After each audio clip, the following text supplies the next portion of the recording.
The busiest road in Dhaka has no proper management.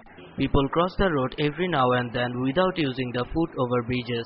We have asked the pedestrians about this, and in most of the cases people say that they lack of time. সময় নেই তো তাই next টাইমতে যাব সবাই চায় একটু শর্টে আসতে এই জন্যই মানুষ কোনাকুনি আসি একটা অলসতার জন্য সে ওভারব্রিজ পার হয় না এর জন্য দায়ী তো আমি নিজে When we got over the bridge, we saw it was almost empty, as if it was made just for advertising purpose.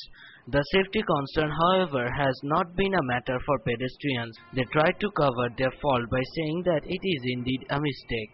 আমি মনে করি যে রাস্তা দিয়ে পার হওয়ার সময় অনেক সময় বিপদ হইতে পারে, সেজন্য ওভারব্রিজে পার হওয়া উচিত। গাড়িটা দেখেই পার হয়েছে, যদিও উচিত না, ওটাই উচিত ছিল, কিন্তু আসলে টায়ার থাকে অনেক সময় আর বেশি উঁচু হওয়ার কারণে এই কারণে আর কি পাটটা নিচ দিয়ে হলো।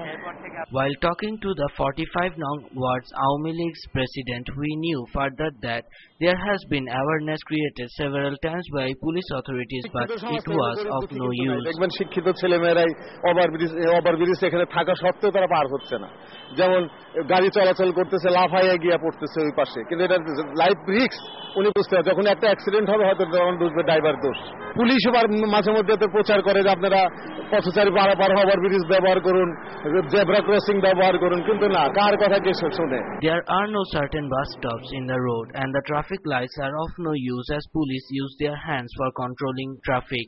Before we accuse the overall management of the road system, we should be aware about how much we are concerned about completing our duty as a citizen.